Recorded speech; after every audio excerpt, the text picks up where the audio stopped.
Are you aware of the guru within you? Do you know how to find the guru within you? If not, then stick around. I have an incredible guest who's joining me today. His name is Russell Scott.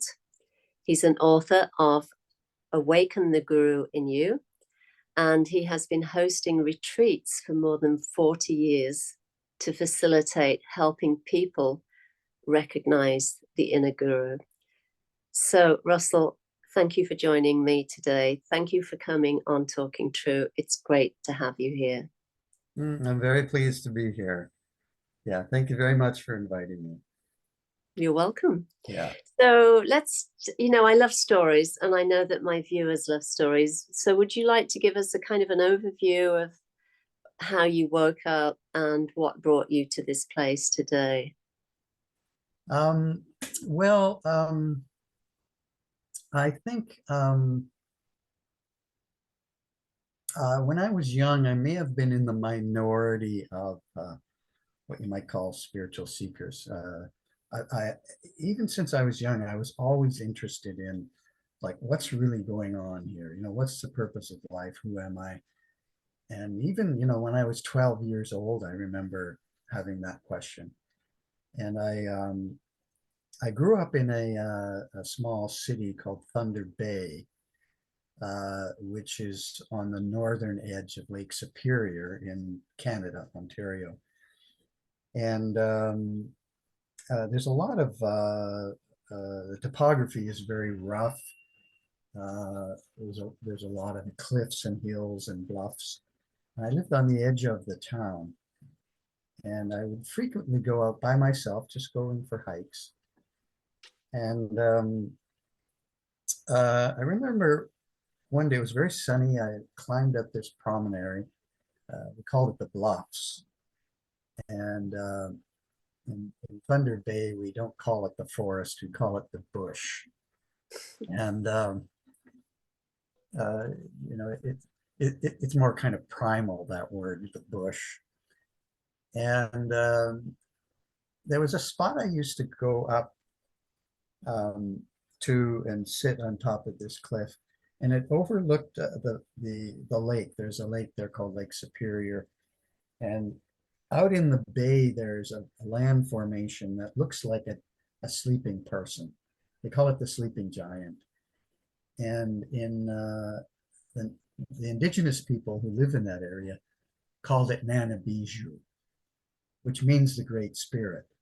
So there was always this kind of presence um, in Thunder Bay, this kind of mystical, mysterious presence of that landform in the bay. And I remember one day when I was up on the promontory, it was not a cloud in the sky, the sun was bright, and I was just sitting in the reverie of the sun on my face and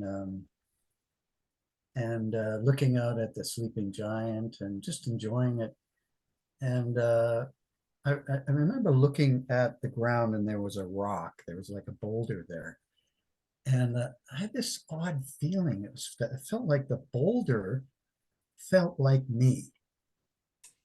And I looked inside, and I could get a sense, when people get a sense of it, they can get a sense of themselves, their presence, their kind of the energetic sense of themselves. And I looked in the boulder, and I thought, it's very odd. That boulder feels, it's like I could sense the inside of that boulder, and it felt like me. And this is very odd. This is very weird. And so then I remember looking at the tree. There was a black spruce tree growing beside me, and I looked at that and I went, wow, that tree feels like me. This is very odd. And then I remember looking out at the sky, and it was like poof. It was like it was like everything was me. I felt and I was in this space where there was no time. I don't know how long I was in there. There was no time. I felt this kind of paradox. There was this expansion of energy, but yet I was very calm. It was like a calm, restful, energetic space. And I was very exalted. I'd never done drugs before, but I could imagine this is what it would feel like. I was 18 at the time, and it wasn't like I disappeared. It was more like my this Russell character was gone, but I still existed, and I existed in that oneness. And so not having any idea, read any books about this kind of experience, later, one could call it enlightenment or self-realization or awakening. In psychology, they call it the unitive experience. I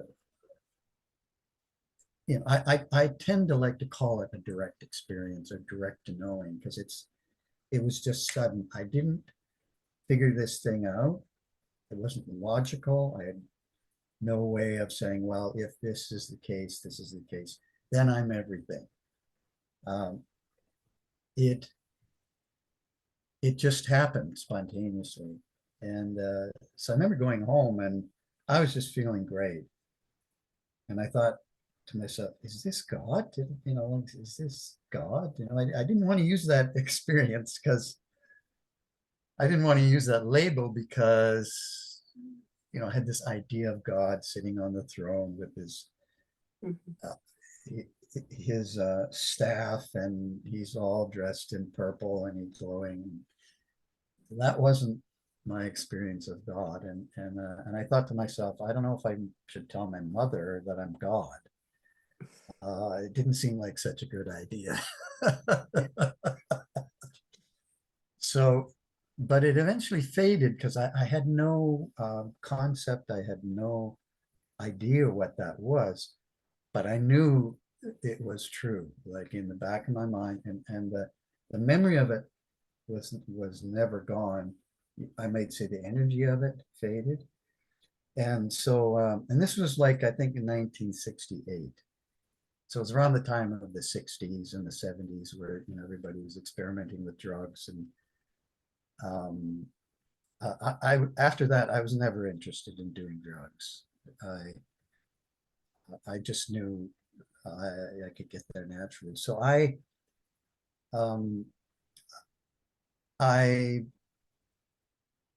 let it be there. And then I entered university, and I was so busy at university getting into my head.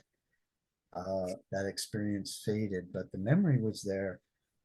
And then I came across an ad in the paper.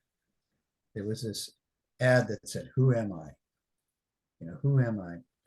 And it was an ad by a mystical order called the Rosicrucian Order. I don't know if you've ever heard of it. It's called the Ancient Mystical Order of Rosicrucians. Mm-hmm. And their symbol is the cross, which represents earthly existence, the earthly struggle. So it's like the Christian cross, only there's a rose in the center of the intersection between the vertical and the horizontal. And the rose represents what they call the soul, or I would call it the true self. And that the true self is unfolding in physical life. So I thought, wow, I'm really attracted to this. So I joined this order, and you would receive lessons every week on mystical laws, spiritual laws, healing, alchemy. There was a lot of lessons, and the whole idea was to bring you up to this level of what might be called cosmic consciousness. And they would have these convocations in which there'd be music and you meditate.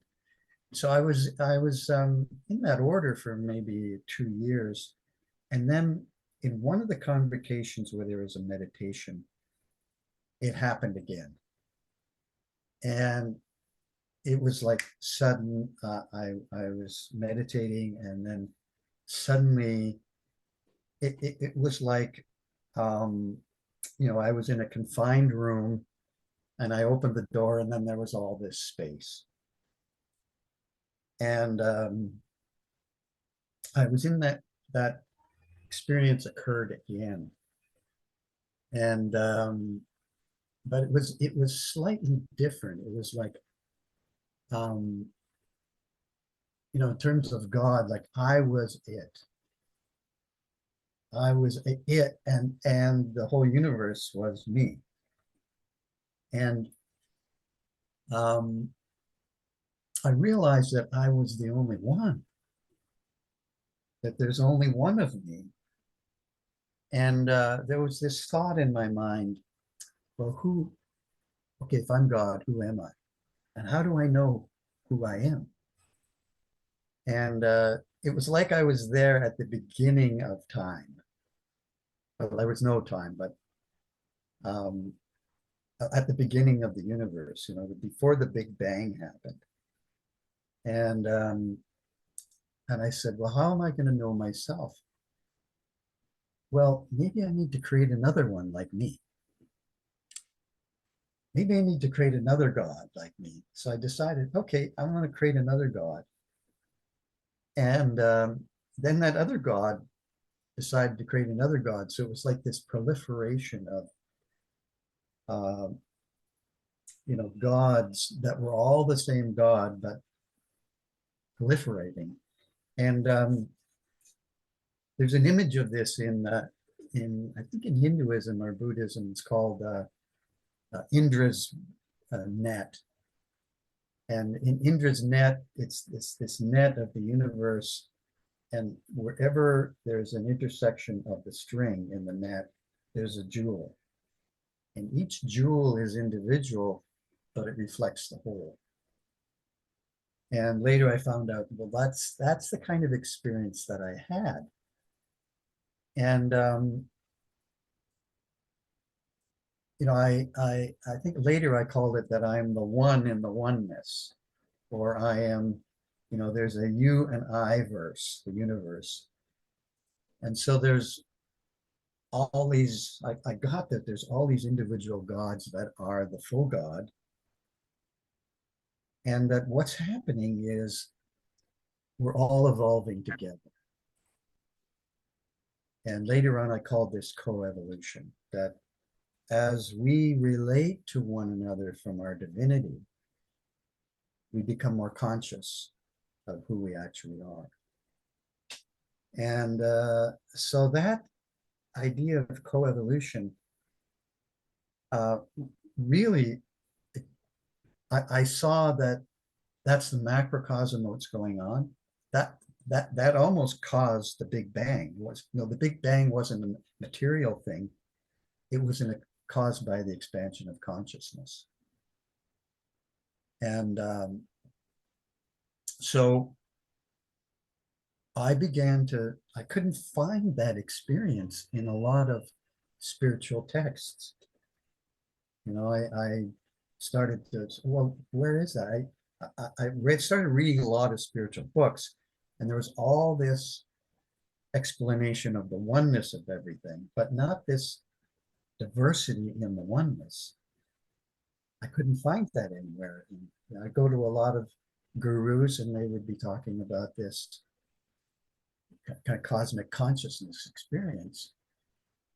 And eventually what I came across was a retreat called the Enlightenment Intensive, which is a retreat that's done all around the world.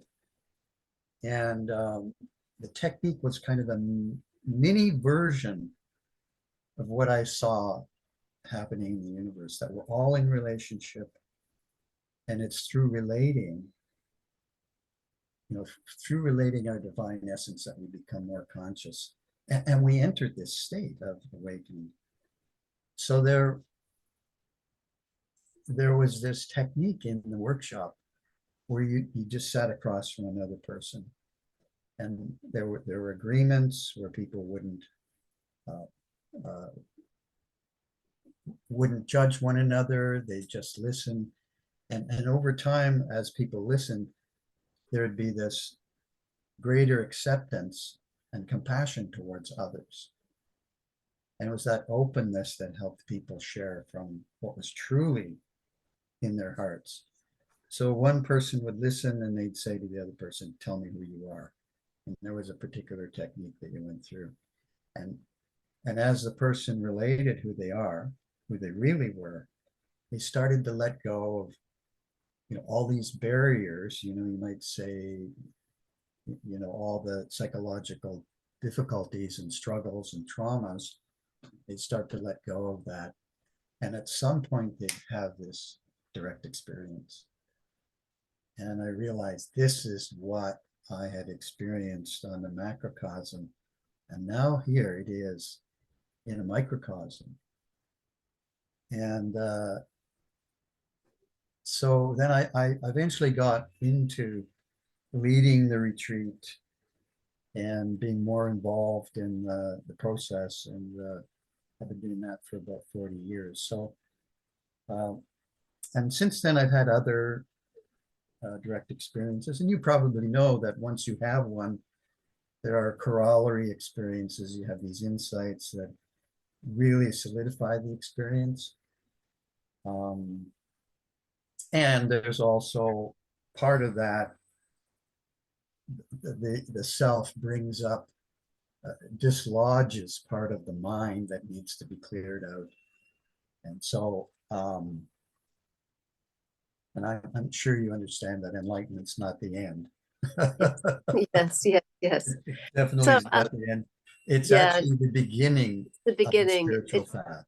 Yeah, I always say it's the beginning of your true life. That's right. Lived in accordance with the self, or That's soul, right. or whatever you want to call it. Yeah. So I love what you shared, but I would love, for the sake of the viewers, I'd love to kind of unpack a little bit about what you shared with respect to this self-inquiry process, because it maybe, if you're allowed to do it, you could give viewers a few pointers on what they can utilize to at least begin to start discovering the guru within them. Because I know, just from the people I've worked with, it can be very frustrating, and we're often told, you are the guru, there's no need to seek because you are already that, and all of those things. But then it can kind of tie you up in knots unless you have your privilege to have a direct experience like you've had and like I've had, where I saw that what happened in this story was that I'd been a seeker for many, many years. And then at one point I saw that seeking itself was an obstacle, and it was taking me away from what was already here. Yes. And then I just dropped seeking. But sometimes it can just be one sentence or one phrase or one word that can kind of help people to click in, to recognize this clear seeing, and then to start saying, oh, yes, I see what has always been here right in front of my face. So, I mean, if you could, it'd be great to share a few pointers, maybe. Well, yeah, so let me maybe actually demonstrate this self-inquiry technique. And the whole purpose is, as in my book, is to find, I wouldn't say find the guru in yourself, but find the truth in yourself, so that maybe you don't need to follow so much dogma anymore. A big impediment on the path is believing. I would say just believing, even if something is true. If you believe it, it gets in the way of you actually experiencing it. So the truth. So there is this. The path that I use is not necessarily a solitary path. There's a lot of solitary paths around to enlightenment.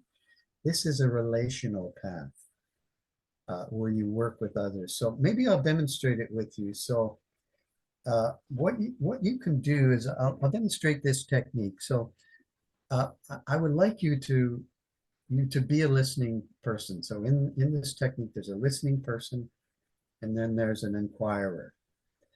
And the listener just listens. It's not like a counseling situation where somebody gives you advice or they repeat what you said.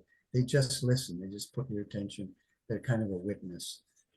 So what I'd like you to do is just ask me this question. Tell me who you are, and then I'll demonstrate the process that people use on this retreat. Okay, so you just tell me. Okay. Yeah. Okay. Tell me who you are. Okay, so what the first part of the process is, I'm going to get a sense of what feels most real about me in this present moment. So I don't want to go into my head and start thinking, thoughts, what books I've read. I want to go into my body and get a sense of what feels most real about me.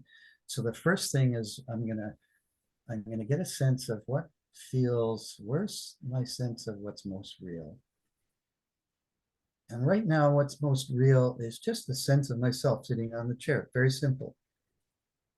So now I have something that's real about me. Okay.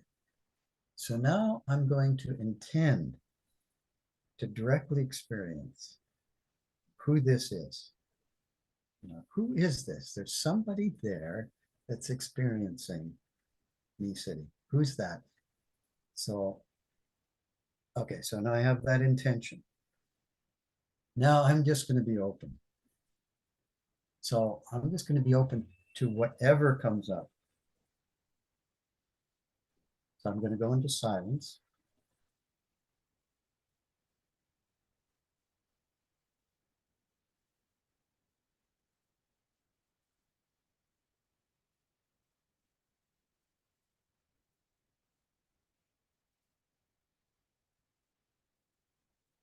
So then I'm going to share whatever came up. Okay, so what came up was uh, I went into my stomach area here, and I felt like there was a warmth there. There was a warmth in my stomach, and then I had this impression or a vision of like a, a glowing, like a glowing fire, ashes and glowing embers, and it was the warmth was coming up into my heart. Okay, so then I shared that. That was exactly what came up. And then I'm going to let you know that I finished my communication, and I'm just going to put my hand on my heart. And then what you do is you say, thank you. So you say, thank you. Thank you. Yeah. So that's a very simple technique. And I would do that for 5 minutes and then change over, and then I'd be the listener and you do that. And it goes back and forth for 40 minutes. And on the retreat, we do about 10 of those a day, 10 of those 40-minute periods. There's walking, there's meals, everything outside of that, which is what's called a dyad. And so what happens is as people do that, they start to let go. There's this process of, as you go in, you start to let go of what's not you. And at some point, and it usually occurs to about 60 or 70% of people, they suddenly they fall into this direct experience. It's kind of like, there's a sun. The sun is the true self, and then there's these clouds. And the technique kind of starts to clear away the clouds. And so this awakening experience often occurs by accident, but the technique makes you more accident prone, you might Yes. say. Yeah, and it's really helpful to tools or self-inquiry practices to facilitate that, because most people struggle, I think, with this, right? And quite honestly, it's difficult to put into words. We try to utilize words for what is here prior to the story, but and I think we do all have glimpses. I mean, everybody has glimpses of that, right? We really do. But it's oftentimes, it's so simple, it's overlooked. It's so Yes. readily available, it's not seen. It's so intrinsic to who we are, to the truth of who we are. Again, it's kind of diminished, or it's just disregarded. Yeah, one of the big obstacles to what one might say is enlightenment or self-realization is overlooking the obvious. Mhm. And when you see the obviousness of it, oftentimes you just laugh your head off. Like when I'm in my retreats and somebody realizes who they are, uh, sometimes they'll just laugh. They'll just go, I can't remember. I've made this so darn complicated. Yes, yes, yes. Because the function of the mind seemingly is to complicate everything and to make everything difficult and to make everything appear that there's layers to it or levels to it. And of course, all of that is, it suits the egoic kind of drive to be different, to be special, to, keep going at something, Yeah, win a prize. yeah, yeah.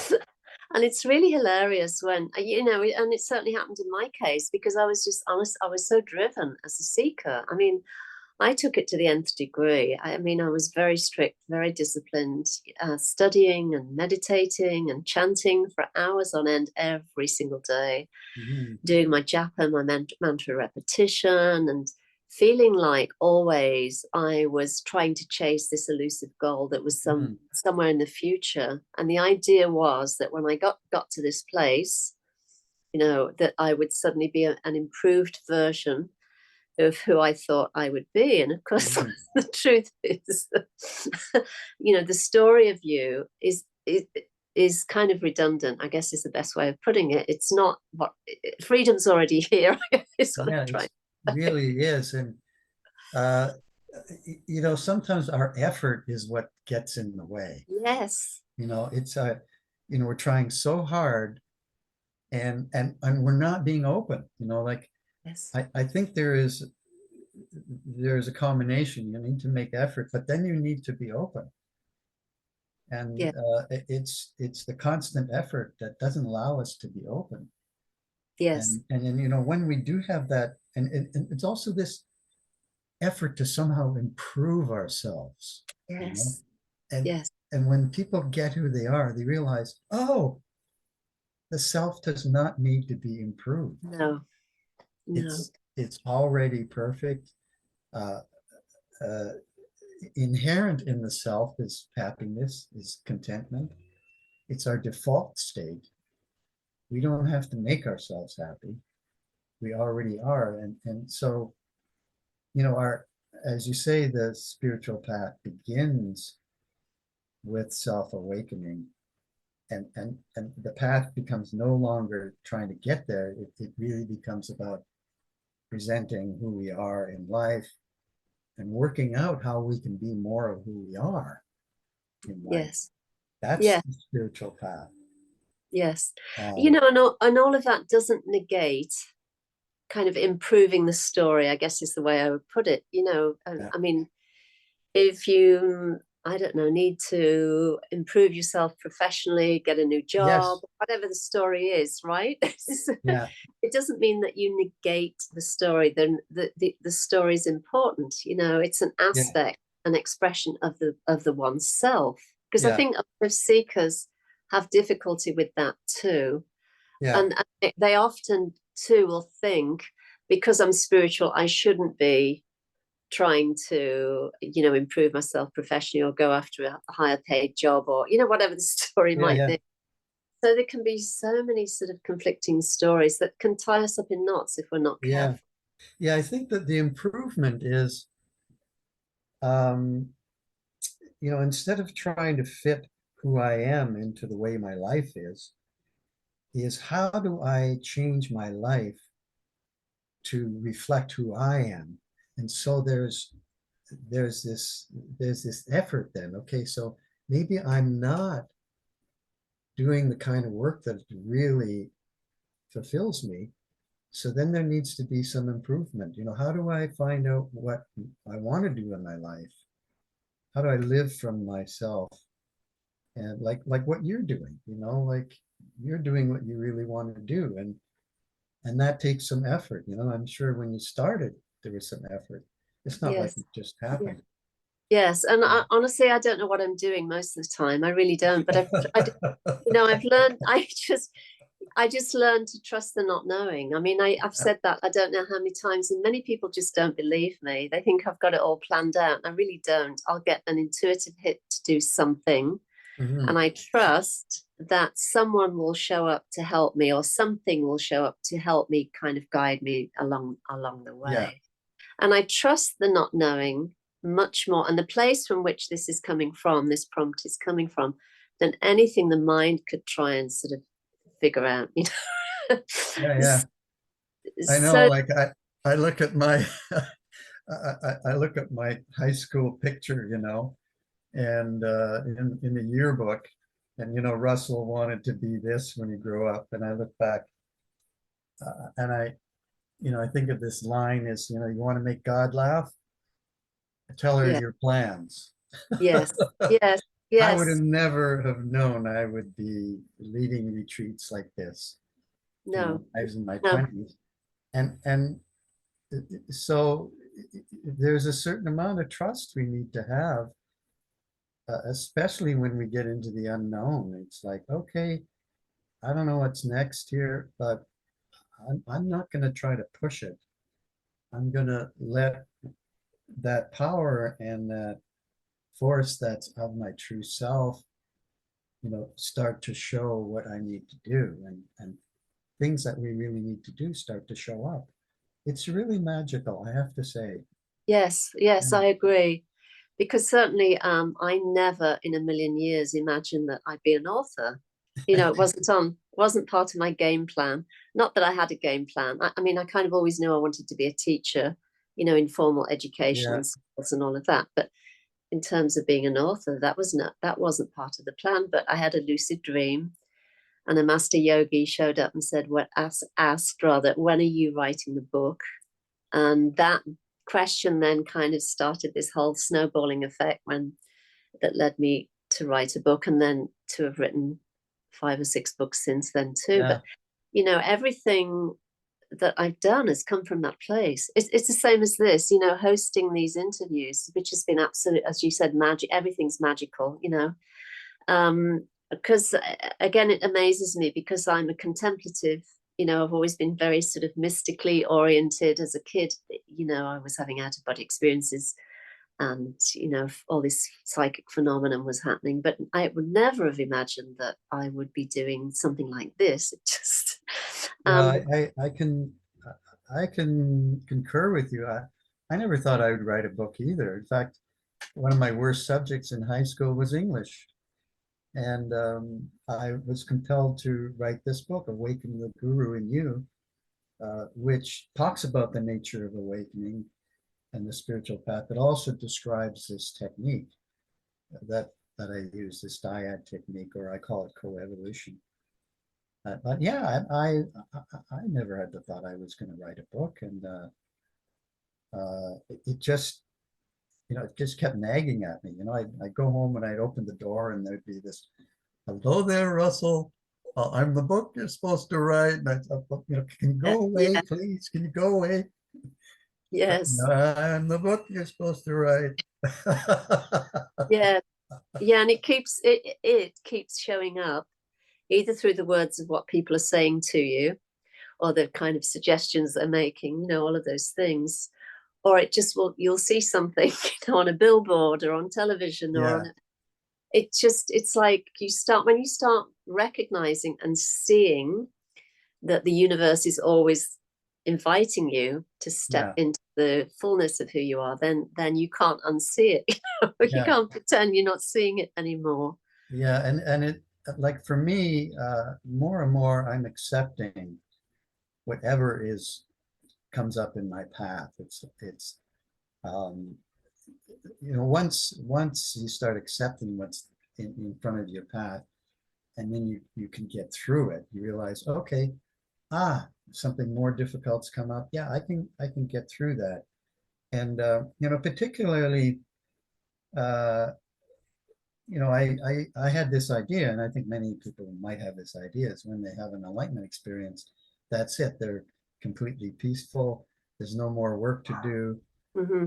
But it can end up, there's actually more, Mm-hmm. you might call shadow work, which is what you do, right? Is Yes. there's these deep parts of our suffering that get dislodged and start to come up. And so in addition to meditation, I think it's really important that we do our psychological work, our inner child work, you could call it, your shadow work. Um, that that is really important work to do. And uh, I think there are people that they want the light, but they don't want to face the heat.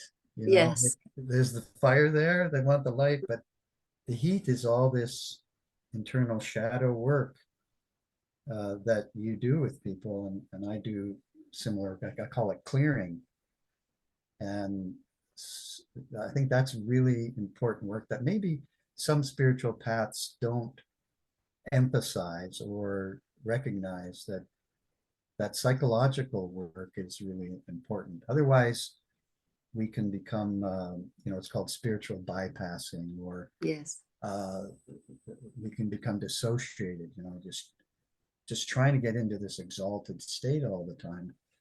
And, and then I'm trying to get in this exalted state. And then I have an upset with my partner, I think, oh, no, no, that Yes. shouldn't be the way it is. No, no, no, no, that's part of the path.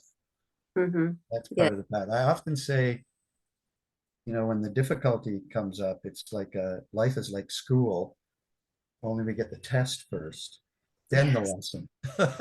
Yeah. Yes. And the thing as well is if you haven't done your shadow work, or your releasing work, whatever, however we want to term that, what happens is we can be prompted or directed or guided to take a step, to create a book or write a blog or whatever it is, we're guided to. But we might take one step and then we take two steps back because we haven't dealt with patterns and conditioning that tell us we're no good, or that we don't Yeah. have the talent, or whatever that story might be. And so really, to embody the truth of who you are, you really have got to look at the psyche and to work with it so that you can Absolutely. understand what's stripping you up or holding you back. Yeah. And then it becomes simple. And you can say, oh, okay, this is just an old pattern that's coming up. It's saying this, and that isn't true. And, Mhm. and over time, the voice of the shadow self, if you want to call it like that, just becomes softer, more quiet, and Yeah. less easy to sort of jump in and also sometimes try to protect you. That's the other side of it too. Or another aspect is thinking that you're not creative. Somebody told you you weren't very creative as a kid, and then you kind of buy into that whole. So all of your creative energy can be tied up and locked down in the shadow, or in the darkness within you, or in your belief system. Yeah. So again, all of this is so important. If you really want to live an authentic life, and a life that's aligned with your innate gifts, skills, and talents. Mhm. Yeah. I think that there's a combination. I consider, like, solitary work of meditation um, um, as the light work, and then the other work is kind of the dark work, and as in uh, the Chinese symbol of what's that Chinese symbol? Yin yang. Yin yang. It's like Yes. that. They both need to happen together, and the value, some people think, well, what's the value of a direct experience? Well, I think one of the values is for me, it gives me a solidity within myself so that I know when I face that dark stuff, that darkness stuff is not going to destroy me. Mm-hmm. I often look back and I think of the traumas in my life and I think, you know what? You didn't get me. You didn't get me. I'm still here. Yes. You didn't get me. And that gives me the confidence to face some of that dark stuff that comes up in me. Whereas maybe before I would shy away from it, I would resist it, thinking there's something wrong about me that's there. Yes. Yeah. And also, if it's so deeply unconscious that you're not even aware of it, which was true in my case, then what you're not aware of, you can't heal or move through or work with, right? And becoming conscious is really key. Yeah. Yeah. And just to go back to the process that I do in my retreats, it's kind of a process that combines both the self-inquiry, going towards direct experience, but also the psychological process too. So I look at it as kind of the Eastern Western approach to enlightenment. The East is the contemplative part, and the West is the relational, psychological, where you communicate what's going on, the difficulties inside of yourself. And when those communications about what's difficult inside are completed, they vanish. Yes. Because in what I call the co-evolutionary universe that I experienced, um, a big difficulty is that when we have experiences, we hold them back, and we don't complete our communications to others. So those communications stick around in our mind. Mm-hmm. If we're upset with somebody, there's the monkey mind, and Yes. if it's there too long, it becomes the gorilla mind. It's Yes. Yes. really bad. But in this process, people get to say maybe things they've never said to another person before. They tell the truth, Mm. and there's this deal with the truth. The truth says, okay, you want the truth, you have to be real. You got to Yeah. be real. You can't be inauthentic. So Mm-hmm. people start becoming more real, and they'll complete communications that they haven't said to others in a long time. And when those are completed, they're released, then they become more open to that direct experience.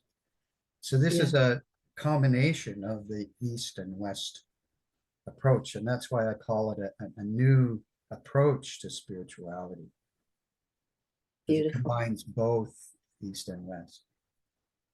Fantastic. I love that. Yeah.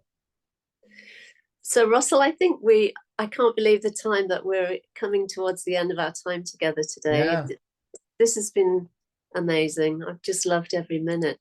But before we wrap up, do you want to tell people where they can find you and so on? Yeah. Yeah. Yeah. So I have my website's called awakentheguruinyou.com. So awakentheguruinyou.com. And if you go on the website, there's lots of blogs. There's also a free book there called Living from the Inside Out, 9 Keys to an Awakened Living. So it's a free book they can download. And they can also get my book on the website, Awaken the Guru in You. And if they purchase the book off my website, there's $150 worth of free gifts. So there's a process on finding your life purpose.